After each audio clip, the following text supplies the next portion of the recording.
Bonjour chers amis de e-Tourisme TV, la chaîne de l'information touristique. Bienvenue dans votre émission Parlons Tourisme. Aujourd'hui, nous avons encore le plaisir de recevoir encore un invité qui nous vient fréquemment, M. Madou Kane. Mais ce n'est pas parce qu'il est un actionnaire de la chaîne e-Tourisme TV ou pas, mais c'est à cause de la pertinence de ses réponses. Donc bonjour Madou Kane. Bonjour Abdoulaye. Bienvenue dans l'émission Parlons Tourisme. Je pense qu'on ne va plus vous présenter, les gens sont familiers avec vous. Mais néanmoins, un petit mot avant de démarrer. Très ravi toujours de revenir à e-tourisme et de parler de tourisme.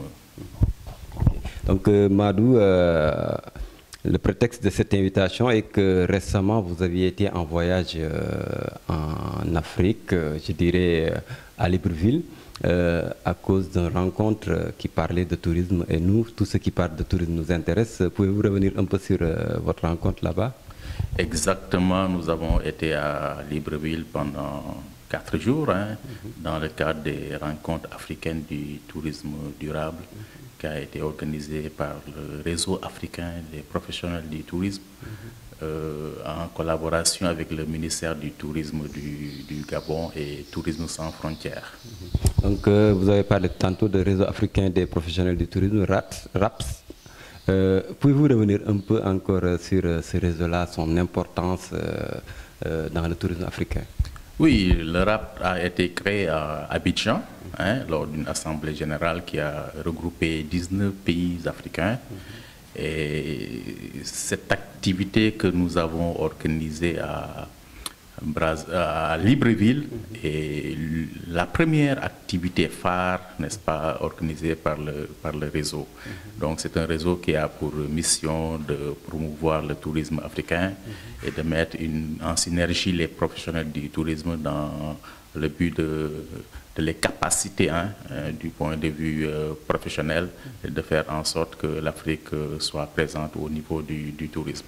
Alors, donc, durant 3 jours, nous avons organisé les rencontres africaines du tourisme durable. J'en profite pour féliciter la partie gabonaise qui a été la cheville ouvrière de cette manifestation, qui a vu la présence du ministre gabonais du tourisme, de la secrétaire générale du tourisme de la Guinée équatoriale et de différentes autorités touristiques. Donc ça a été un événement très haut en couleur, avec beaucoup d'invités provenant de différents pays. Et je citerai le Gabon, donc, qui nous a reçus, le Bénin, la Côte d'Ivoire, le Congo, les Congos, disons, le Bénin, le Mali, les États-Unis, la France et évidemment le Sénégal, que j'ai représenté en tant qu'universitaire, consultant formateur, professionnel du tourisme et vice-président du RAP. Donc le RAP qui vise à développer ce tourisme africain. Donc, est-ce que vous, en tant que Sénégalais qui y participez, est-ce que votre pays reconnaît exactement la valeur de ce que vous représentez pour ce tourisme africain-là, dans ces pays africains-là? Oui, nous sommes des citoyens sénégalais, nous sommes des professionnels du tourisme. Partout où on doit défendre notre pays, on le fera. Et nous sommes des ambassadeurs naturels de notre pays, qu'on soit encadré ou bien accompagné institutionnellement ou pas, c'est notre devoir et nous avons la capacité, en tout cas dans le cadre de nos réseaux, de mener à bien les activités au profit du tourisme sénégalais, du tourisme africain de façon générale. Parce que Covid nous a appris qu'il faudra inverser les tendances, avoir des produits touristiques qui prennent en compte les ressources, mais aussi les ressources, que ce soit ressources naturelles, culturelles, humaines de nos pays, que les habitants de l'Afrique puissent visiter l'Afrique, que les habitants du Sénégal puissent visiter le Sénégal. Nous sommes dans cette perspective depuis un moment et c'est ce qui nous a conduit à cette rencontre-là où on a parlé de tourisme durable et qui permet de mettre en exergue les enjeux, les impacts de ce tourisme qui est très favorable au continent africain de façon générale, d'avoir aussi des partages d'expériences dans nos différents pays, parce que nous avons vu des expériences magnifiques, que ce soit au Congo ou bien en Côte d'Ivoire, avec des domaines bénis, par exemple, que les gens gagneraient à mieux percevoir. Mais également, on a parlé des problématiques liées au financement, n'est-ce pas, du tourisme durable, n'est-ce pas, à ses impacts, mais aussi à la méthodologie de transformation des territoires à travers les ressources touristiques, mais dans une perspective de développement territorial, mais aussi de développement local, donc, qui prennent en compte les principes de la durabilité. Et nous avons même engagé des séances de formation, n'est-ce pas, pour une meilleure maîtrise du tourisme durable et des méthodologies qui sont spécifiques, qui ne sont pas les mêmes que le tourisme classique de façon générale.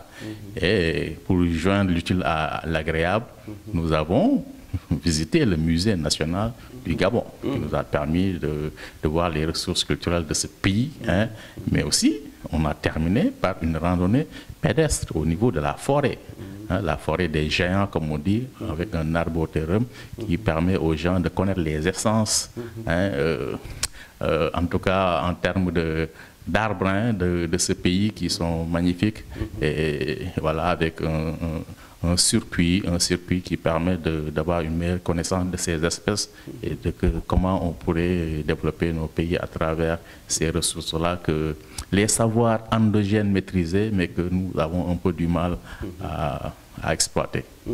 Donc je dirais que vous avez fait en quelque sorte du benchmark là-bas par rapport à ces formes de tourisme qui presque se regroupent au finish. Ça vous a appris beaucoup de choses. Oui, nous avons partagé des expériences, mais nous avons vu aussi l'avancée du Sénégal par rapport à certains pays en termes de développement de produits touristiques. Je pense que nous pouvons apporter à ces pays, échanger énormément avec ces pays-là, renforcer la formation des acteurs et mieux impliquer aussi les populations. Voilà, donc l'Afrique, elle est belle, je pense qu'elle mérite d'être promue, en tout cas du point de vue touristique, parce qu'on sait que désormais que le tourisme est l'activité. Moi, je travaille sur ces questions-là, sur les enjeux de la conservation et de la valorisation des ressources, surtout culturelles. Donc, le tourisme est le secteur qui est le plus à même de financer nos ressources culturelles et nos ressources naturelles et d'impliquer la population dans l'activité touristique, ce qui manquait un peu, parce qu'on savait que l'activité touristique est essentiellement gérée par des opérateurs ou bien des professionnels, en tout cas, qui viennent d'ailleurs. Et les conventions que nous avons signées, le RAPT, je veux dire, a signé avec, par exemple, Tourisme sans frontières, nous incite en tout cas à développer des synergies et de voir comment développer nos terroirs et impliquer grandement la population qui pourrait en tirer profit et avoir des produits, n'est-ce pas, qui sont en adéquation avec nos populations, mais aussi avec le tourisme international. J'ai vu que vous aviez pris parole lors de cette rencontre qui était une rencontre qui était vraiment de grand niveau, et vous avez pris parole pour développer sur quoi? Oui, j'ai parlé de l'aspect culturel en prenant en prétexte les enjeux tourisme et patrimoine, tourisme et patrimoine, donc en développant sur les enjeux qui sont liés à la conservation, mais aussi à la valorisation du patrimoine culturel. Donc, c'était l'axe que j'ai eu à développer. Ça nous a permis de faire ressortir une approche économique du patrimoine dans une perspective d'exploitation touristique, mais une exploitation touristique qui respecte les principes du développement durable. C'était ça un peu l'enjeu, et ça nous a permis de voir les différents usages qu'on peut faire du patrimoine, dont l'usage touristique. Mais avant qu'il y ait cet usage touristique, il faut d'abord conserver. Donc, comme le patrimoine est une ressource, il faut d'abord conserver la ressource avant de l'utiliser. Et le fait de l'utiliser permet aussi en même temps de financer la conservation de cette ressource qui doit être le plus durable possible pour permettre une activité touristique. Ce sont des éléments que nous avons développés, mais en même temps que les usages touristiques, mais des usages de développement, parce que le patrimoine contribue au développement territorial. Ce sont les populations qui sont dépositaires de ce patrimoine, et valoriser ce patrimoine, c'est bénéfique pour les populations, c'est bénéfique pour les touristes, mais aussi ça permet encore d'encourager la création et en même temps de développer une économie ce qu'on appelle les industries créatives qui seront basées sur le patrimoine. Okay, vous avez parlé, je vois dans ce grand rencontre-là, de tourisme durable. Quel est l'intérêt pour l'Afrique de ce tourisme responsable? Quel est l'intérêt pour l'Afrique de mener un tourisme responsable? Oui, parce que c'est le processus de développement qui nous conduit à prendre encore cette responsabilité par rapport aux ressources, n'est-ce pas, que nous devons conserver et que nous devons transmettre aux générations à venir. Donc, c'est dans le principe du développement durable de façon générale. En tout cas, un développement qui prend en compte non seulement l'aspect économique, parce qu'il faut une croissance économique, on en a besoin, mais qui prenne en compte un développement social, qui prend en compte l'élément aussi culturel, et en même temps le respect de l'environnement. Donc, ce sont le triptyque qui est à la base du développement durable et qu'on doit respecter dans le tourisme durable de façon générale. Donc, en Afrique, on a énormément de ressources qu'on ne doit pas dilapider, qu'on peut utiliser à bon escient, avec une implication des populations, avec une répartition équitable des ressources. Donc, les éléments d'équité reviennent, de responsabilité, de solidarité reviennent. Donc, vous voyez qu'on se retrouve dans un tourisme à visage humain qui met l'homme au centre de l'activité touristique et qui exige un respect de codes éthiques qui sont quand même développés, des codes éthiques par rapport aux touristes, par rapport aux populations, mais aussi par rapport aux professionnels. Et on sait qu'un usage dans une perspective de développement durable des ressources peut garantir un développement, la paix, les échanges dans le cadre de la diversité des ressources naturelles comme culturelles, biodiversité et diversité culturelle. Donc déjà, on peut dire que l'Afrique a l'avenir touristique de l'Afrique est bien parti, donc on peut dire. Absolument. Les grands enjeux économiques de façon générale, mais surtout touristiques, vont se jouer en Afrique. Imaginez le Gabon qu'on a visité. Il existe 35 000 éléphants. Wow. Des gorilles en n'en plus finir, des gorilles. Donc, ouais, donc c'est les tendances touristiques qui se dessinent. Alors, nous avons des ressources incroyables en termes de développement touristique, et nous sommes pratiquement dans des terrains vierges. Voilà, donc je pense que dans le processus de développement, il ne faut pas qu'on rate les bonnes formules, il faut quand même qu'on essaie de proposer quelque chose de différent, parce que l'Afrique est très pittoresque.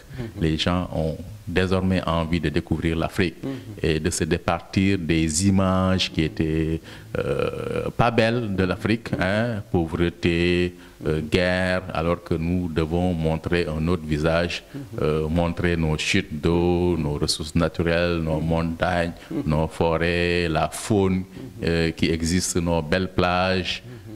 Voilà, ouais. Donc, nos populations qui sont très accueillantes, voilà, donc c'est ça qu'il faut mettre en avant, et en utilisant les méthodes du tourisme durable qui prennent, comme je l'ai dit, en compte un développement économique, la prise en compte d'un développement social et un respect de l'environnement. Okay. Donc, c'est des rencontres, quand on parle de tourisme africain, c'est des rencontres qui vont se faire à tour de rôle dans les pays africains. Est-ce que le Sénégal aura son tour dans ces rencontres-là? Et si le Sénégal va avoir son tour, Est-ce que les autorités connaissent vraiment l'ampleur de ce que ce RAPS est en train de faire? Oui, en plus, quand on est dans ces rencontres-là, tout le monde envisage de venir au Sénégal. Hein? On nous demande, mais quand est-ce que vous allez nous accompagner? Donc, c'est pourquoi nous avons envie de revitaliser le réseau africain des prochains tourismes, section Sénégal, hein?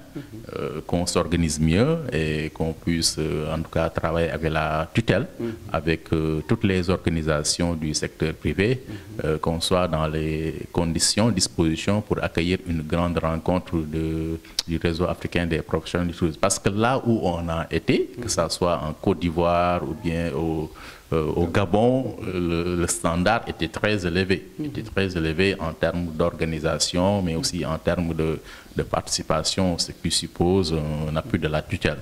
Donc nous allons en tout cas, je pense, en tout cas commencer les démarches pour mieux encore sensibiliser les autorités sénégalaises, parce que les gens ont envie de venir. Parce qu'il y a beaucoup d'événements qui sont envisagés, par exemple les trophées du tourisme africain que le RAPT compte porter, et la journée du tourisme africain aussi, qui doit être célébrée dans les 19 pays membres à présent du RAPT.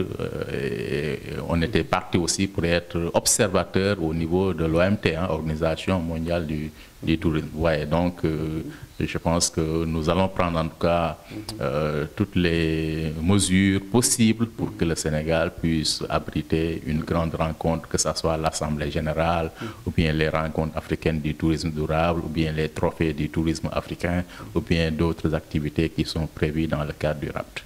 Donc, un message qu'on va lancer aux autorités, de vraiment voir ce qui se passe du côté de RAPS, qui est vraiment une organisation qui vise à valoriser le tourisme africain, et qui dit valoriser le tourisme africain dit valoriser le tourisme de chaque pays africain, et ensemble on porte le flambeau pour que le tourisme africain puisse aller vers l'avant.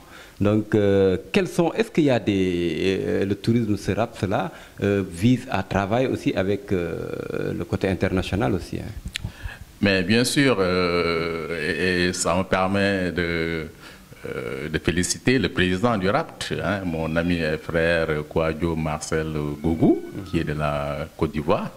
Et ce RAPT a une dimension internationale, n'est-ce pas, africaine. Nous pensons beaucoup travailler avec l'UEMOA et l'Union africaine dans le cadre de nos activités. Et comme je l'ai dit, on est observateur au niveau de l'OMT. Vous voyez donc cette dimension internationale qui voudrait que l'Afrique soit encore beaucoup plus visible du point de vue touristique. Mais cela suppose un développement touristique dans nos États respectifs et une bonne organisation des acteurs. Donc tous les acteurs, je peux parler des acteurs institutionnels, le secteur privé, les universités, les étudiants, les populations et toutes les entités qui sont détentrices de ressources culturelles qu'on pourrait exploiter. Donc nous comptons vraiment, et surtout ceux qui travaillent dans la communication, des structures comme tourisme, voilà, permettent beaucoup de montrer ce qu'on fait, de détecter les compétences au niveau du secteur, mais aussi de montrer les belles images qui constituent les attractions de nos pays respectifs. Donc, M. Madou, un dernier mot avant la fin de cette émission. Oui, un dernier mot, c'est on est militants, nous sommes militants du tourisme. Et de la culture aussi, parce que moi je tête d'un mamelle, que ce soit la culture et le tourisme, et qui vont très bien ensemble. Je pense qu'à Libreville même, on l'a bien affirmé, quand on parle de tourisme durable, c'est pour mettre en avant la culture, l'homme en tant que tel, de façon générale. Donc j'invite tout le monde à être ensemble pour le triomphe du tourisme africain. Monsieur Madou Kane, c'est toujours un honneur de vous recevoir sur nos plateaux. e-Tourisme TV vous remercie encore de votre disponibilité. À chaque fois qu'on vous appelle de besoin, vous êtes présent. Donc, merci encore. Pour rappel aux gens, Madou n'est pas comment dirais-je, un actionnaire de e-Tourisme TV, mais comme on dit, hein, vraiment, c'est un gars, c'est un monsieur qui, à chaque fois qu'on l'invite sur nos plateaux, vraiment, il nous donne des informations très utiles et très pertinentes. Donc, monsieur Madoukan, nous vous remercions et nous vous disons très bientôt. C'est moi qui vous remercie. Chers amis qui nous suivent sur e-Tourisme TV, c'était tout pour votre émission Parlons Tourisme. Nous vous donnons rendez-vous très bientôt.